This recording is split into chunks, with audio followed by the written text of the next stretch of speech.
Good morning to you, Miss Cates. Good morning, Victoria. Why are you betraying the North? We're not betraying the North. I think if you tell people that they're being betrayed and they're being left behind and that promises are being broken and they're not getting what they're expected, then it's not surprising when they read those headlines and are fed that narrative that they're upset. But I'm going to pause you there because it's not a narrative. It's not a narrative. It is a fact that the Prime Minister has promised certain things in terms of the rail infrastructure for the north of England, and it is a fact that he's now scrapping them. Well, let's look at the facts. So firstly, the announcement hasn't been made yet, so we don't know the detail. I don't know any more than you. I've obviously read the papers. But what we do know, what the Prime Minister has said, is that this is the biggest transport investment programme in a century, that no town or village or city will be left behind, and that it will involve levelling up faster than previous plans. And for my constituents who can't get to where they want to get now, it's important now. And I think, as I said, we don't know the detail, but what's important is that we have deliverability and we have better transport, we have faster transport, and we get that in the best way. With respect, wouldn't voters say, actually, what's important is a Prime Minister keeping his promises? Well, our promise is to level up. The promise was, excuse me, let's be accurate here. The promise was to build a high-speed rail line between Nottingham and Leeds. That's now not happening. The promise was, and I can give you the Prime Minister's own words if you like, the promise was to build a fast train line from Leeds to Bradford to Manchester. Do you think that HS2, Eastern Leg, is the best option for my constituents? It doesn't matter what I think. I'm talking about your Prime Minister's promises, which he seems to keep on breaking. Well, as I said, I don't accept that, because what we want I'm just going to give you his exact words, if I may. This is the Prime Minister. I want to be the Prime Minister who does, with Northern Powerhouse Rail, that's the fast line from Leeds to Manchester, what we did for Crossrail in London. And today I'm going to deliver on that commitment to that vision with a pledge to fund the Leeds to Manchester route. He's about to go back on that fast line between Leeds to Manchester. Let me put this to you. No, please, could you answer the question? I don't know. Let me ask you, is that a breaking of a promise or not?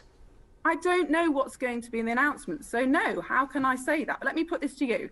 Let's say it's something that we can all relate to. Let's say you want a new kitchen and you save up for that kitchen and you've got your eyes on a particular kitchen. And then someone tells you that actually you can get that kitchen for less money, it's a better kitchen, you can get it quicker. Why wouldn't you change your mind about how you deliver that? And this is what this is about. I mean, HS2 has not been without its critics, has it? Especially from the BBC in terms of cost, deliverability, environmental sustainability. Now look at Sheffield. I personally have said that I don't think the HS2 Eastern Leg is the right way to deliver for Sheffield. I don't think. When did you change your mind? I changed my mind as we were coming out of the pandemic, kind of early summer, and I published an article about 6 weeks ago explaining why I've changed my mind. And I think one reason is that people's travel patterns have changed. I don't think those long distance routes, let's say Sheffield to London, are as important as they used to be, especially when for business travel, people are much more zooming like this than they were before. But the key connections, Penistone to Sheffield, Stocksbridge to Sheffield, Penistone to Barnsley, Sheffield to Leeds. These are the routes that people desperately need to level up, to get the same kind of quality of transport that people have in London.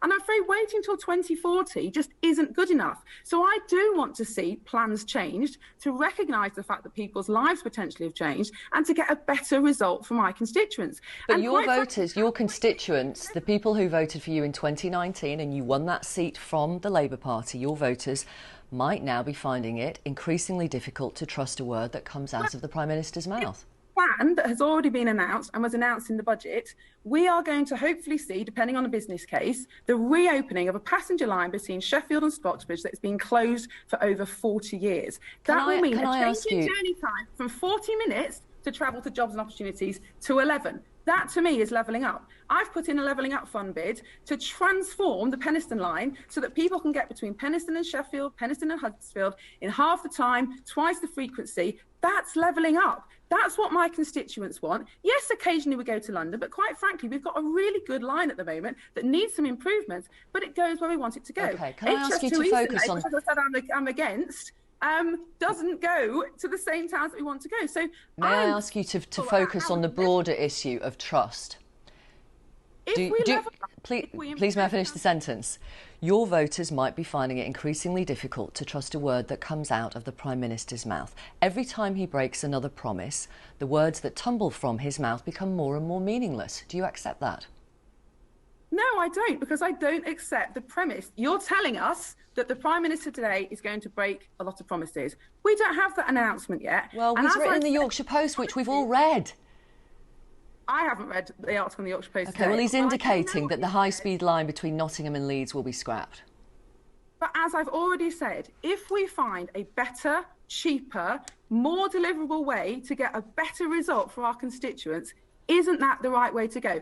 I don't think my constituents are going to say to me, depending on the announcement, which of course we don't know yet, I wanted this particular answer to the problem, even though it's not as good, when we deliver something that's better and quicker. But That's just not pragmatic. That's just not how life works. I'm sure that my constituents understand that if we get better links between Sheffield and Leeds, between Sheffield and Penistone, Sheffield and Stocksbridge, that's what people want. That's what's transformational. And if we can deliver it 10 years faster than previous plans, then what is there not to like? That's not going back on a promise. That's recognising that situations change, that times change, that people's lives change, and we need the best way of delivering at the right time. Well, we'll see. I don't understand how that narrative fits betrayal.